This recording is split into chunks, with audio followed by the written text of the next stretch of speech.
How about those Philadelphia Eagles? The Fog joins review and preview. Welcome, Steve. How's it going? Thank you so much for joining us. What's happening? Thank you guys for having me, man. Merry Christmas to you guys, and have a Happy New Year. I know as Giants fans, it looks like it's going to be a rough one. Absolutely. Why don't you tell us a little bit about yourself and where people can find your work and what you do? Oh, you can find me on Objectively Biased Sports. I do sports blogging and sports writing. I blog for Chop Sports. I've also been featured on, obviously, this show, Review and Preview. I've also been featured on Three-Man Weave and Outside the Box Sports. I have my own podcast. If you check out Objectively Biased Sports Podcast. And I'm an avid Eagles fan, and I'll tell you, even though this season is surprising, it's disappointing for me. Yeah. You got before we start, Tom. Allude to that. Because going into this season, as go ahead, Tom. Go ahead. Here's why I want to allude to that. The Fog and I were on Three-Man Weave months ago, and we were all making record predictions for our team. And you predicted 5-12 for the Eagles, and it looks like the Giants are having the season we thought the Eagles would have, and the Eagles are having the season we thought the Giants would have. I think that's why maybe you're a little disappointed. Am I hitting it head on there, or is there anything else to it? I'm a little disappointed because it took. I'm seeing promising things from this team, but I'm also there's still concerns left, and a lot of it still hangs around the head coach and Nick Sirianni. At the end of the day, I'm not sold on him as the head coach to lead this team. Now, Steve, something that you've alluded to, you're not sold on this team, and one of the biggest question marks. In fact, on this show, Tom will attest to this as well. Not a big Jalen Hurts guy. What's your stance on Jalen Hurts? He can be a game manager. I've said this before. I said this at the beginning of the season with the Eagles. Jalen Hurts is behind the curve where guys like Lamar Jackson and Josh Allen were coming into the league. They were talented players learning how to play the quarterback position, but they were further ahead in their development at playing the position than Jalen Hurts was.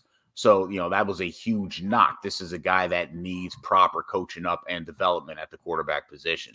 I think he can manage the team, but you've got to continue to build him. I've seen some promise with him over the course of the season in his development and growth and his being able to pick up pre-snap reads and his post-snap reads, but he's still going to be inconsistent. I said at the beginning of the year on Three-Man Weave, you're going to get really good Jalen Hurts, and then you're going to get Jalen Hurts. We're going to go, we should have never drafted this guy. It's going to happen. It's a part of that growing process. So I think he can be a good starting quarterback in the league. I think he can be a good starting quarterback for the Philadelphia Eagles, but they're going to have to put the proper pieces around him. I agree with that. I think he's played particularly well for the most part over the course of these past 3 games as far as managing the game and helping his team win. You're on a 3-game winning streak. What's been the key to that string of wins? Obviously, the 3 wins come against the Jets, the Giants, and Washington. Not 3 great teams this year, but what has been the key to stringing together wins? Because you're playing what's in front of you, and you're coming out victorious. Well, it helps that the Eagles haven't played or haven't beaten a team, I should say, that has a winning record out of their 8 wins. So that's a big plus. And the easy schedule bodes well, but this is the double-edged sword. It's an easy schedule this year. You're going to get a much more difficult schedule next year, and I don't think the record is indicative of what this team actually is. Is this team a playoff team? Absolutely not. The keys to them having success right now have been keeping Jalen Hurts from having to throw the ball 35, 40-plus times a game. It's been running the ball. If you look at their last 8 games, they're 6-2 in those games. They've rushed the ball with their running backs, not Jalen Hurts, with their running backs 20-plus times every single one of those games. The lowest amount of touches that the running backs had were, I think, against the Chargers or the Raiders. I think they had 25 rushes there. But that was it. Prior to that, this team was running the ball with their running backs an average of 13 times a game. They also went 2-5 in those first 7 games. And let's face it, the Carolina Panthers victory that they got, that was defense. That wasn't the offense. You get 3 turnovers and you barely win that game. It's because your defense won that game. It wasn't the offense that did it. So it's the fact that they are running the ball with their running backs and setting Jalen Hurts up for success in the passing game, why they're having that success. Well, now, Steve, let me ask you about this. The running back by committee type of system that they're running, it surprised me significantly because I thought, coming out of Penn State, Miles Sanders looked like a great up-and-coming running back. In the beginning of the season, you alluded to it, they weren't even using him. And now they have a combination between Sanders, Boston Scott, Jordan Howard now, who completely fell out of football just last year. Is that more so Nick Sirianni and his game planning, not trusting Miles Sanders? Is that just not using the weapons around you, or is Miles Sanders just not as great as people may have thought? I think it's part. I think it's part of the game plan, and not so much Sirianni, but I know he sits down with Charlie Stricken and goes over the offense. And Stricken had this situation with the Chargers last year with Austin Eckler, and when Eckler went down, he did run a running back by committee. They do like Boston Scott for whatever reason, and he works well within. Hey, give me 7 or 8 touches a game. I'll give you the max that I can. I think the worst Giants killer Boston Scott. I think the worst thing is for Miles Sanders, unfortunately, is he is just injury prone. The guy cannot stay healthy, and that's why they're being forced to do this running back by committee because he can't stay healthy. Yeah. I agree. Deter ourselves from the Eagles, but we do have a comment from Dennis. Giants pick possibly 5th and 8th. Thanks to the Eagles loss, boosting our pickup. What should they do? I'd like to get Neal and Linderbaum and call it a day, but that's in a perfect world. I could also make an argument for guys like George Karlaftis if he's there. I think Hutchinson and Thibodeau are well out of our range at this point. Kyle, anything quickly you wanted to add on to that? I would love Evan Neal. I also feel like the Giants a must because, Tom, I know you brought up 2 offensive linemen, which are huge to the Giants' success, but they need, if this season has shown anything, is that they need another pass rusher. When Leonard Williams was effective, it was when Dalvin Tomlinson was in the middle and could also break the interior and sack the quarterback. They don't have that this season, so they need another pass rusher. They need a defensive tackle as well early in next year's draft. Rest in peace to the legend John Madden. Thanks, Noah. Shout out Noah on the Sports Box. Steve, any thoughts on John Madden? I know obviously this literally just broke as you were backstage. I'm like, oh my gosh. I mean, personally, I love this guy growing up. It's really sad that he passed away. Listening to him on Fox with Pat Summerall, the Madden games. This guy has been a part of football culture. You talk football. Yeah, everyone talks about you can't tell the story of football without this person, without that person. You legitimately can't tell the story of football and football marketing without John Madden. Yeah. He is the reason that EA Sports, Madden football, all of this is because of him and because of his voice, his commentary, the things that he would say that, that just catch you off guard completely. Draw on the screen. He embodied the NFL and the joyous part of the NFL. And it's a shame that we're losing somebody like that. Yeah. Lived a long life, though. We'll definitely celebrate his legacy. But yeah, Steve, back to the Eagles. I want to talk to you about this because Devontae Smith, he didn't have a good game his first time out against the Giants, but on Sunday, he did a really nice job, scored that 1 touchdown, doing an awesome job keeping both feet in bounds. Your thoughts on his rookie season so far? Right on par with where I thought it was going to be. I didn't think he was this great wide receiver coming out. A lot of it had to do with size. A lot of it had to do with his lack of explosiveness. I know he's a fast guy, but I always said he always looked like he was running at 1 speed. Now, 1 speed is extremely fast, but he was never explosive getting out of his cuts. He didn't have the body to be an outside receiver full time. And if you play man press on him, you're going to get him. But if you give him zone, You put him in passing situations and you look what he's done on second and longs and third down situations between that 3rd and 4 and 3rd and 7 mark. The guy's been the hot target. He's been the guy because he's given an opportunity to read the defense, dissect it, and get open. He knows how to get open. This young man is extremely cerebral. And again, he's very talented. He runs very good routes. We need an outside receiver to support him. We need a true number one. Our 50-50 guy can't be the tight end running the seam route. We need somebody on the outside to help him. And Steve, that you actually just jumped right into my next question, because you talked about the development of Jalen Hurts, and obviously the development of a quarterback, obviously, through some growing pains of his own. But the biggest thing going into this season was that Howie Rose needs to go because he can't support his quarterbacks with any weapons around him. And really, outside of when you look at this roster, outside of Devonta Smith and Dallas Goedert, you got some guys like Jalen Reagor, who he's just not looked good. Quez Watkins has had some bright spots. Arcega Whiteside is, another.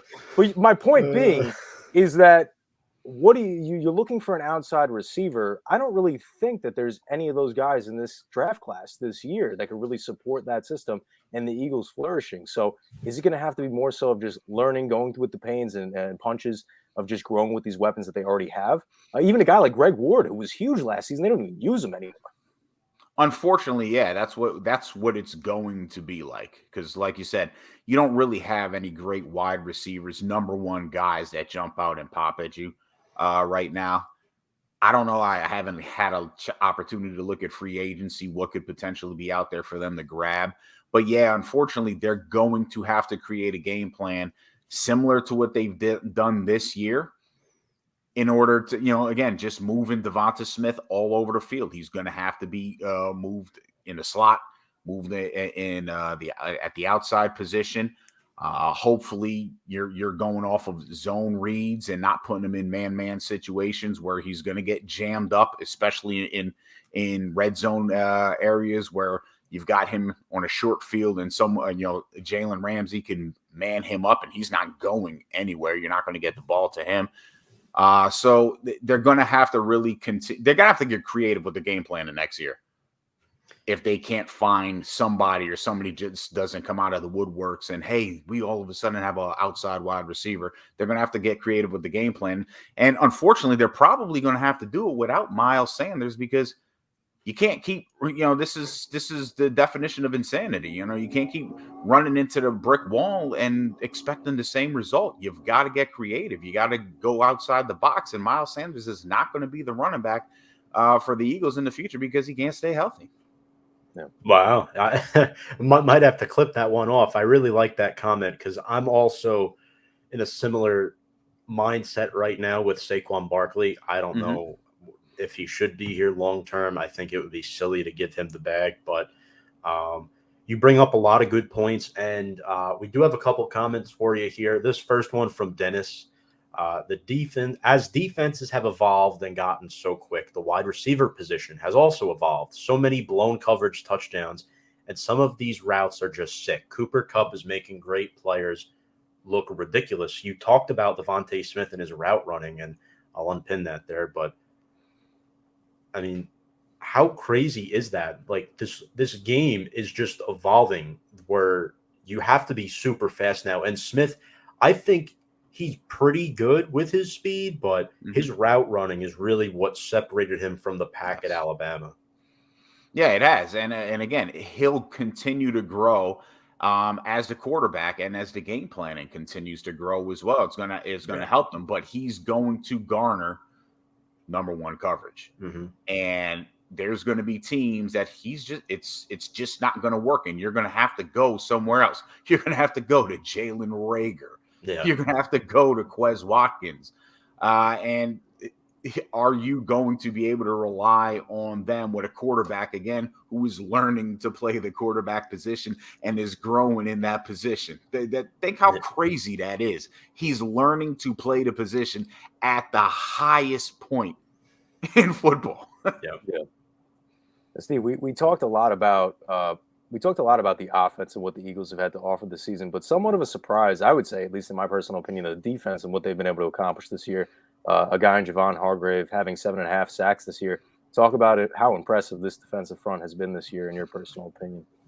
I'm not surprised at the defensive front. They were really good last year. The problem was they were the only thing going for the Eagles last year. When you think about it wasn't Hargrave, but it was Sweat. Josh Sweat, Sweat, yeah. Josh Sweat, Graham, and Fletcher Cox. They accounted for almost 45% of the Eagles' tackles for losses and sacks.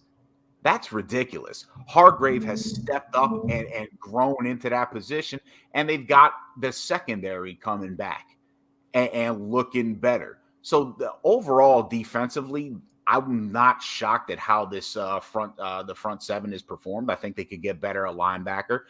You got to start looking for Fletcher Cox's replacement because this guy's in year 10 already. But I wasn't shocked at how they've played defensively. I'm actually shocked how it's all come together as quickly as it did this season with the secondary, considering that Slay and Maddox was playing out of position last year, playing on the outside, how they, Slay coming back and then Maddox, obviously integrated in that slot position, that nickel and dime position, how these guys have actually come in and worked together and how the defense has been coached. Quite honestly, again, this is an entirely new coaching staff. The caveat to that is we've got a year under our belts. Teams have seen how you played. They can game plan next season. And if you don't put some wrinkles in that game plan, you're going to get got. And again, the schedule isn't going to be anywhere near as easy as it was this season. Especially if you're playing a second-place schedule next year, which is what it's looking like right now. You'll probably draw teams like the Vikings and the Cardinals rather than the Bears or the Lions. Like a few more comments here. Oh, this one's funny. Eagles fans, it can't get worse than Nelson Aguilar, Jalen Reagor. Hold my beer. What do you think about that? Have you been to the link recently at all? I was there last year. I haven't been there this year, unfortunately. People hated Aguilar, and I'm not gonna lie, I was one of them. But then I'll never forget when Reagor was drafted. Yeah, I forget hold my beer. I almost threw mine because again, I'm an avid follower of college football, and I didn't even have him as one of my top 10 wide receivers coming out in the draft. So when he was drafted, I was like, wait, we're passing on Justin Jefferson. We're passing on Denzel Mims. We're not looking at DK Metcalf. What in the fuck are you guys doing? Yeah, I'm all for fire Howie Roseman. I'm all for it. I was going to say Howie. At that point in time when I saw the Eagles pass up on Justin Jefferson, I had a little celebratory moment. But now, obviously, after two seasons with the Vikings, you got to say to yourself, "My goodness, look what we passed up on." Yeah. I don't know who was on. I don't know if he was actually going off of what the scouting team was, because I remember vividly when they were in that office in their war room and they drafted Reagor. Roseman was looking for high fives, and half of the scouts were like, "Yeah, nah, you're not putting my name on this." Exactly. But I do think the team is getting there offensively. Defensively is where I think your strength lies for the most part. And two players I want to mention, that two linebackers I wish the Giants had on there, and Alex Singleton and TJ Edwards, both well over 100 tackles. What ingredients do each of those players bring to this Eagles defense? Honestly, they coexist perfectly with the way that defensive front attacks. The way they attack, these guys are able to shoot the gaps. They're able to move laterally, sideline to sideline. They have very good quickness, very good agility, and they're reading the football field. I didn't expect anything. I thought this was a JV linebacking core coming out this year. So I'm utterly shocked and pleased at the same time at the way these guys are playing. They really read the field. And again, it's buy-in. They buy into the defense. They buy into the game plan. And it doesn't matter what happens. They're also guys who, hey, if I miss a tackle, all right, they forget about it and it's back to the next play. There is nothing but dog and fight in this defense. And Steve, something that I wanted to ask before we get to the Eagles' remaining schedule, because obviously they are an NFC East team that is still in the playoff hunt. Something that a lot of people talked about last year, that they're, kind of neglected to remind themselves when they talked about this Eagles offensive line. Last year, they had like 14 offensive line changes through 16 games. This year, as far as I'm concerned, I could be completely wrong. I believe they've been relatively healthy, and that's been another key to their success this year. Yes, and it's something that's not going to be, again, injuries is always a part of the game. They had an excessive amount last year, not that many this year. But again, this is another part of the team that they've got to start preparing for. You're not going to have Lane Johnson forever either. No. So it all starts for the Eagles within the trenches, and they got to keep that mojo going, keep drafting well within the trenches. This year in the draft there are good players coming out in the draft on offensive and defensive line, and they're going to need that to keep that strength going forward. Because again, Miles Sanders, if he was healthy, I'd say, okay, we got a running back to run behind a solid offensive line. But we don't. This is an offensive line. Yeah, Kyle, you said it. This is a top 10 offensive line this year. This is the number 1 rushing attack team in football. They got the number 1 running attack. That is unreal. And the fact that they've done it over the last 8 games with utilizing their running backs as opposed to utilizing Jalen Hurts as the running that game, that has been crucial for them. But going forward, they're going to have to continue to build on the depth on that offensive line to keep this going. All great points. We have a ton of comments before we get to the Eagles' remaining schedule. Really appreciate all the support. Make sure to share this podcast with your friends. Tell another friend. Saquon is no trade value. Yeah. A lot of John Madden comments. Yeah. James and Hank both saying rest in peace to John Madden. How's it going, Hank? Appreciate you dropping in here. Big Blue City Empire Sports. I'm not a Jalen Hurts fan, and I'm also not a Jalen Hurts hater. The only problem I had with him is he is not throwing and passing the ball a lot. Running the ball is not going to help win Super Bowls. I think that's pretty much known that Hurts is going to have to become more comfortable winning games. Steve, you mentioned how the Eagles like to lean on their running game, but Hurts, there's some games he's going to have to throw the ball 30 times a game, right?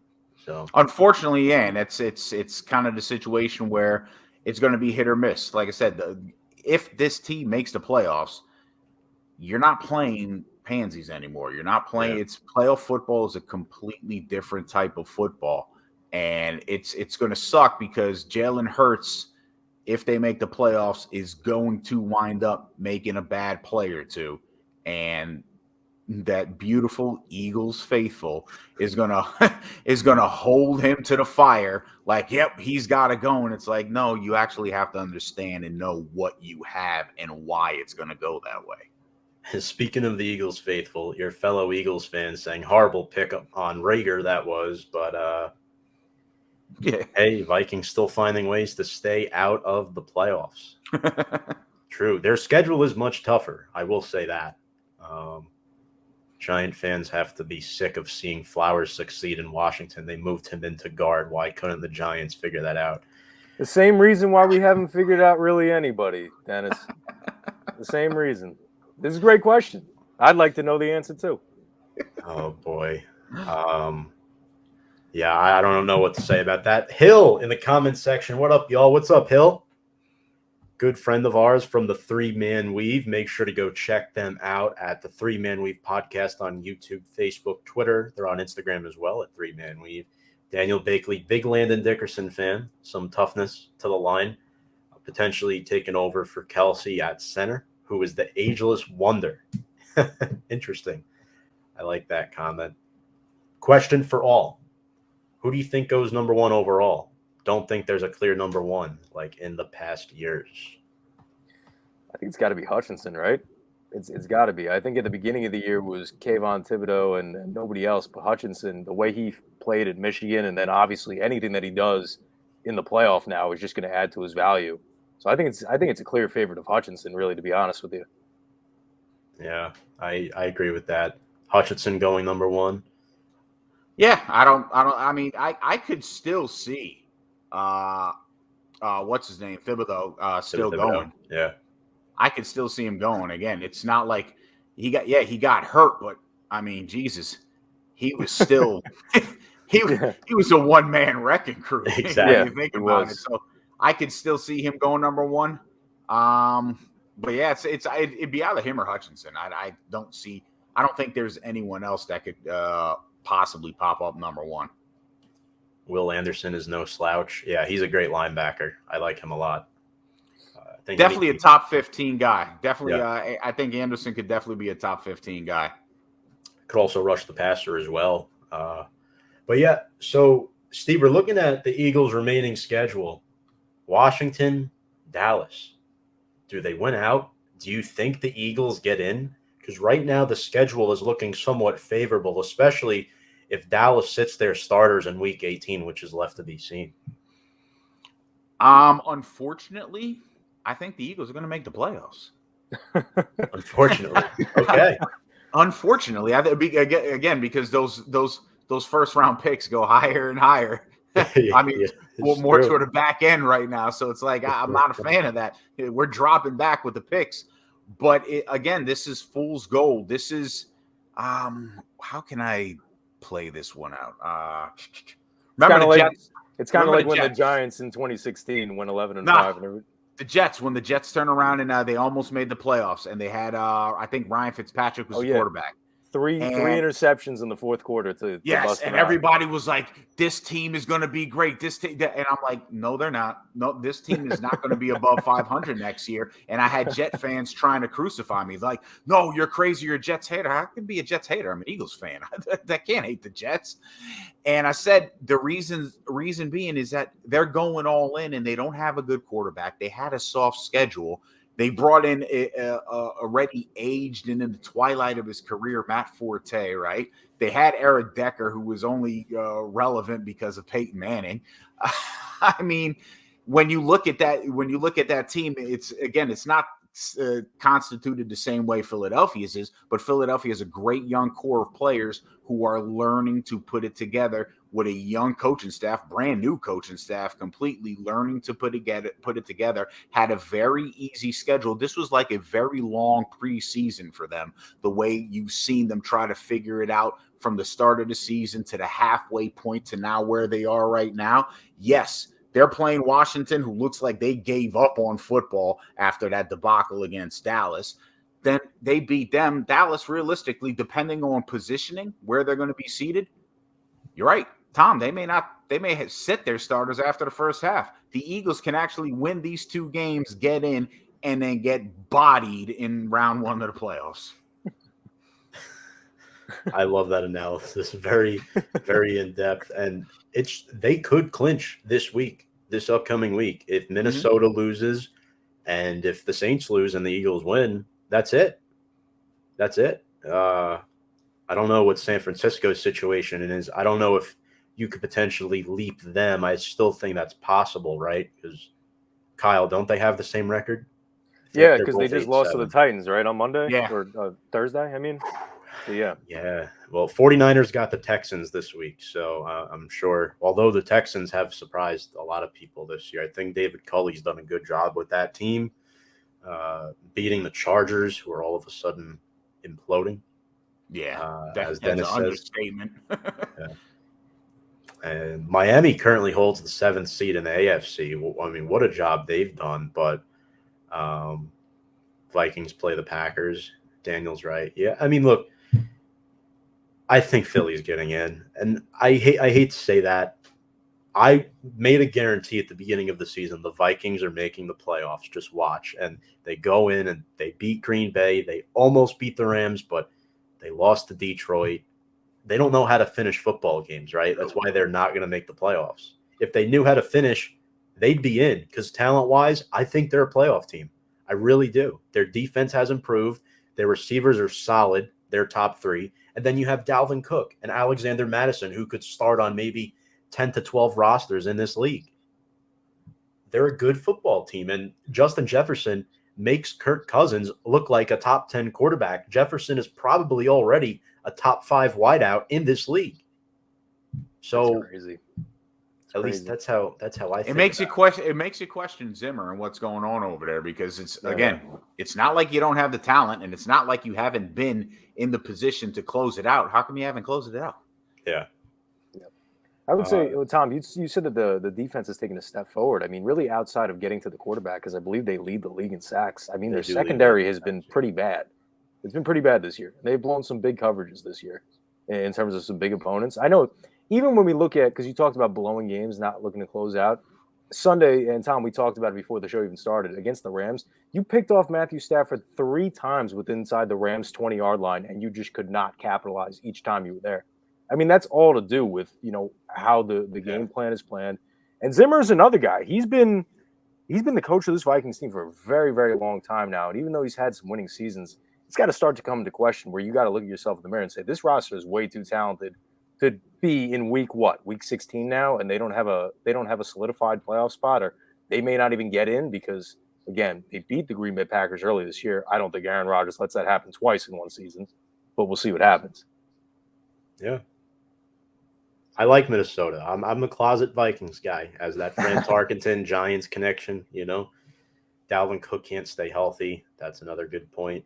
Minnesota has lost their defensive identity. Another good point, and all leading to the Eagles probably making the playoffs with the Vikings shooting themselves in the foot. The Eagles have seized the opportunity, and now, Steve, I got to ask you, what do you make of the Eagles' future? Because you're predicting the Eagles to get bodied in the first round, whether it's Dallas, LA, or Tampa Bay. But what holds for this team's future? Because obviously you're a little down on this because next year, they're going to have to play a second place schedule and their draft pick won't be as high.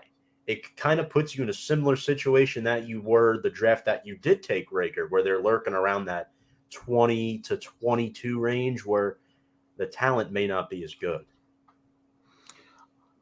Well, unfortunately, I think the only guy that they could get, and I hate saying this because it's another Alabama wide receiver, but Jameson Williams is probably a receiver that'll be available for them.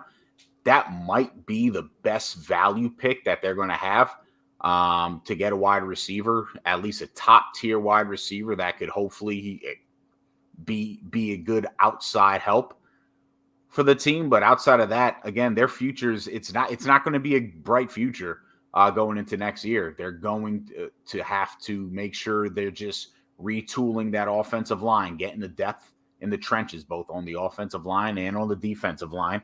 And hope, like I said, they find a wide receiver that's able to complement what Jalen Hurts does well and also complement the rest of the receivers, primarily Devonta Smith, on this team in order for them to have a more fluid and flow of offense. And again, the running game is going to have to be key. You're not going to be able to continue to rely on Boston Scott or Jordan Howard to come out of left field to do something for you. There's a reason why they drafted Kenneth Gainwell, and I would have liked to see him used a little more this year as opposed to them using Boston Scott, because again, is Boston Scott going to be your answer next year when you got to make a decision on Miles Sanders? So I think the Eagles going into next year, depending on what that schedule looks like, depending on what they do in free agency in the draft, this is probably at best a 500 team. And that's, again, for fans is going to be like, oh my God, we make the playoffs and now we come back and suck. But context is important, and understanding what went into this season and what's going to go into next season now that everybody's got a full year and a playbook to work with on how the Eagles are operating offensively with Jalen Hurts and how the Eagles are working defensively. If that offense doesn't get a little more creative and a little stronger, especially with Jalen Hurts' development as a pocket passer and how you're going to utilize him going forward, the Eagles are going to struggle next year. Steve, I wouldn't be so down on the Eagles because everybody talks about their own pick, but they own the Colts pick too, again, which won't be so low in the draft. But don't they also own Miami's pick? Again, another pick that won't be so low. Well, that's 3 first-rounders. They got 3 first-round picks, but the problem is the only positions that you're going to be able to help out right now with those first-round picks are D-line and offensive line. And that's basically in preparation to move on from Fletcher Cox and Lane Johnson.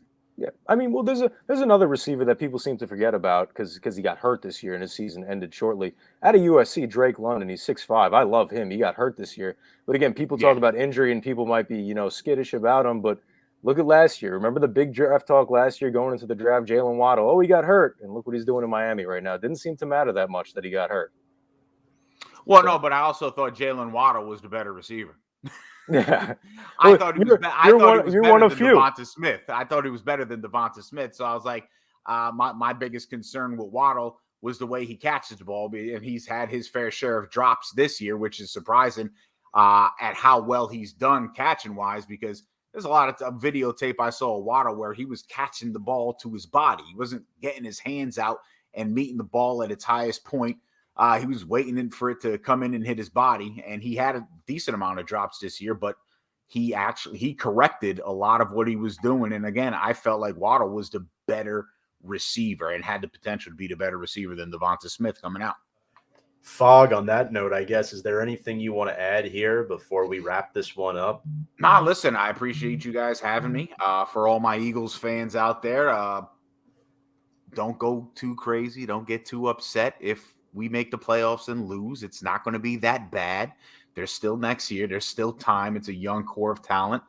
And think about it. I've always liked character, and the character of the Philadelphia Eagles, I love that character that, Hurts, that unfortunately an injured Miles Sanders and Devonta Smith bring, that having a young core of character in a young group of guys who have that football character. You're seeing it with the Dallas Cowboys right now. You're seeing it with the Cincinnati Bengals. There's a changing of the guard in the NFL, and hopefully we're going to get to see some different teams outside of what has been the norm, and different players outside of what has been the norm in the NFL for the next couple of years to come. Absolutely. Fog, one more time, where can the people find you and your work? You can find me on Facebook, again, Objectively Biased Sports Facebook page. You can find me at the Chop Sports Media doing blogs for them. And you can find me at the Objectively Biased Sports Podcast. It's on Apple, Spotify, wherever, anywhere where podcasts are heard or available. Absolutely. Well, we wanted to thank you so much for your time tonight, for joining us. Really appreciate all of your insight as an Eagles fan. Teams of arch nemesis rivals can break stuff down and stay civil while doing it. It's always a lot of fun. But Fog, we wanted to thank you so much. We hope you have a happy new year, and best of luck to your Eagles this Sunday against Washington. Thank you, sir. Tom, Kyle, really appreciate it. Thank you very much, guys. Absolutely. Anytime.